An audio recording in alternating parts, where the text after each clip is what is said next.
Sustainability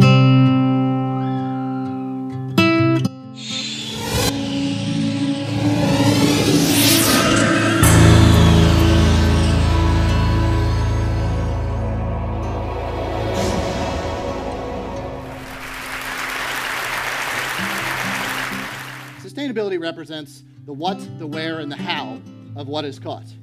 The who and the why are what's important to me. I want to know the people behind my dinner choices. I want to know how I impact them. I want to know how they impact me. I want to know why they fish. I want to know how they rely on the water's bounty for their living. Understanding all of this enables us to shift our perception of seafood away from a commodity to an opportunity to restore our ecosystem.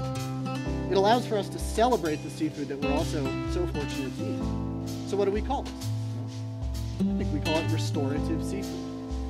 Where sustainability is the capacity to endure and maintain, restorative is the ability to replenish and progress. Restorative seafood allows for an evolving and dynamic system and acknowledges our relationship with the ocean as a resource, suggesting that we engage to replenish the ocean and to encourage its resilience. It is a more hopeful, it is a more human, and it is a more useful way of understanding our environment.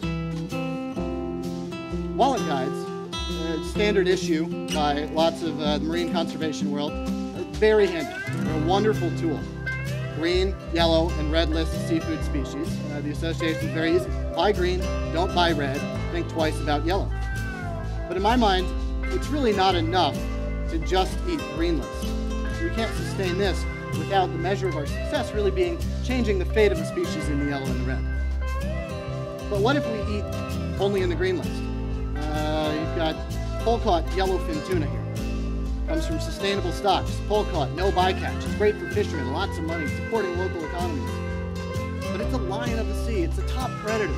Am I sitting down? What's the context of this meal? Am I sitting down in a steakhouse for a 16-ounce portion of this? Do I do this 3 times a week? I might still be in the green list, but I'm not doing myself, or you, or the oceans any favors. The point is that we have to have a context, a gauge for our actions in all this. And an example, I've heard that red wine is great for my health. The antioxidants and minerals, heart healthy. That's great, I love red wine. I'm gonna drink so much of it, I'm gonna be so healthy. Well, how many bottles is it before you tell me that I have a problem? Well, folks, we have a protein problem. We have lost this sensibility when it regards to our food, and we are paying a cost. The problem is we are hiding that cost beneath the waves. We are hiding that cost behind the social acceptance of expanding waistlines. And we are hiding that cost behind monster profits. So the first thing about this idea of restorative seafood is that it really takes into account our needs. Restorative seafood might best be represented not by Jaws or by Flipper or the Gorton's fishermen, but rather by the Jolly Green Giant. Yeah, vegetables. They might yet save the oceans. Sylvia likes to say that blue is the new green. Well, I'd like to respectfully submit that broccoli green might then be the new blue. We must continue to eat best seafood possible, if at all. But we also must eat it with a ton of vegetables. The best part about restorative seafood, though, is that it comes on the half shell with a bottle of Tabasco and lemon wedges. It comes in a 5-ounce portion of tilapia breaded with Dijon mustard, crispy broiled breadcrumbs, and a steaming pile of pecan quinoa pilaf with crunchy grilled broccoli, so soft and sweet and charred, smoky on the outside with just a hint of chili flake. Woo! This is an easy sell. And best part is all of those ingredients are available to every family at the neighborhood Walmart. Jamie Oliver is campaigning to save America from the way we eat. Sylvia is campaigning to save the oceans from the way we eat. There's a pattern here. Forget nuclear holocaust. It's the fork that we have to worry about. We have ravaged our earth and then used the food that we've sourced to handicap ourselves in more ways than one. So I think we have this whole eating thing wrong. So I think it's time we change what we expect from our food. Sustainability is complicated, but dinner is a reality that we all very much understand. So let's start there. There's been a lot of movement recently in greening our food systems. Dan Barber and Alice Waters leading passionately the green food delicious revolution. But green foods often represent a way for us to disregard the responsibility as eaters. Just because it comes from a green source doesn't mean we can treat it with disregard on the plate. we have eco-friendly shrimp. We can make them. We have that technology. But we can never have an eco-friendly all-you-can-eat shrimp buffet. It doesn't work. Heart-healthy dinner is a very important part of restorative seafood.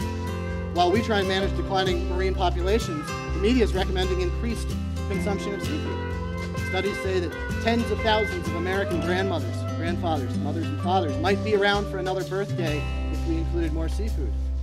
That's a reward I am not willing to pass up. But it's not all about the seafood. It's about the way that we look at our plates. As a chef, I realized the easiest thing for me to do was to reduce the portion sizes on my plate. A couple things happened. I made more money. People started buying appetizers and salads because they knew they weren't going to fill up on the entrees alone. People spent more time engaging in their meals, engaging with each other over their meals. People got, in short, more of what they came there for, even though they got less protein. They got more calories over a course of a diversified meal. They got healthier. I made more money. This is great. Environmental consideration was served with every plate, but it was served with a heaping mound of consideration for human interests at the same time. One of the other things we did was we began to diversify the species that we served. Small silverfish, anchovies, mackerel, sardines were common. Shellfish, mussels, oysters, clams, tilapia, char, these were common species. We were directing tastes towards more resilient, more restorative options. This is what we need to favor. This is what the Green List says, but this is also how we can actually begin to restore our environment. But what of those big predators, those fashionable species, that Green List tuna that I was talking about earlier? Well, if you must, I have a recipe for you. It pretty much works with any big fish in the ocean, so here we go. Start with a 16-ounce portion of big fish. Get a knife, cut it into 4 portions, put it on 4 plates, mound up those 4 plates with vegetables, then open up the very best bottle of Burgundy you have, light the candles, and celebrate. Celebrate the opportunity that you have to eat this. Invite your friends and neighbors over, and repeat once a year, maybe. I expect a lot from food. I expect health and joy and family and community. I expect that producing ingredients, preparing dishes, and eating meals is all part of the communion of human interests. I was lucky enough that my father was a fantastic cook, and he taught me very early on about the privilege that eating represents. I remember well the meals of my childhood. They were reasonable portions of protein, served with copious quantities of vegetables and small amounts of starch, usually rice. This is still how I largely eat today. I get sick when I go to steakhouses. I get the meat sweats. It's like a hangover from protein. It's disgusting. But of all of the dire news that you'll hear and that you have heard about the state of our oceans, I have the unfortunate burden of delivering to you possibly the very worst of it. And that is, this whole time, your mother was right. Eat your vegetables. Pretty straightforward. So what are we looking for in a meal? Well, for health, I'm looking for wholesome ingredients that are good for my body. For joy, I'm looking for butter and salt and sexy things that make things taste less like penance. For family, I'm looking for recipes that genuflect my own personal histories. For community, though, we start at the very beginning. There's no escaping the fact that everything we eat has a global impact. So try and learn as best you can what that impact is, and then take the first step to minimize it. We've seen an image of our blue planet, our World Bank, but it is more than just a repository of our resources. It's also the global geography of the communion we call dinner. So if we all take only what we need, then we can begin to share the rest. We can begin to celebrate. We can begin to restore. We need to savor vegetables. We need to savor smaller portions of seafood. And we need to save dinner. Thank you.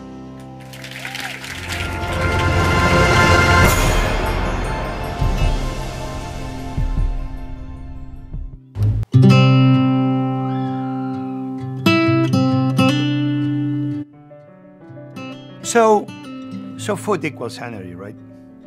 But seems when we talk about energy, well, it's nuclear energy, solar, wind, fossil fuels, gas, you name it, right?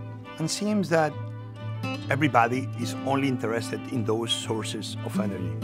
If you control where the energy comes from, you'll be the one in power. And it seems that we forget food. We forget that if my car doesn't work because I have no gas on the tank, I could walk to my work. It will take me longer, but I can walk. What we forget is that the most important source of energy on this planet is food. I'm really mainly interested in how we use science to feed humanity, especially those that have no food. That's when science to me really is relevant, more than ever before, and can answer many of the problems we face. The future of meat, I think, can be written in any way we care to. We can put a man on the moon. We can recreate beef in a lab. We've already done so.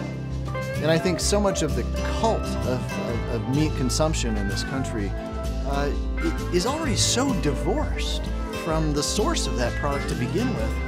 Whether it comes from a styrofoam package or from a lab, I'm not sure we'd ever know the difference. If we use science in the right way, we can feed the planet. But I want to make sure that then we don't use that science for few companies take advantage of that power. And we need to be careful with that. One of the other great advances that we're going to see is our ability to farm within the oceans. There is an amazingly untapped potential to create delicious, nutritious, affordable food from the oceans in ways that are not only sustainable to the environments, but in some ways are actually restorative of ecosystems. Food is what moves you and me forward. Without food, we are nothing. We have to remember that. Brillat Savarin, in 1826, wrote, "Tell me what you eat, and I will tell you who you are." But also, he had a more powerful phrase. He said, "The destiny of the nations will depend on how they feed themselves." That's a powerful phrase. And what he meant was, that's the energy that will move every one of us. And so we will move the planet forward. Without food, we are nothing. We cannot forget about that.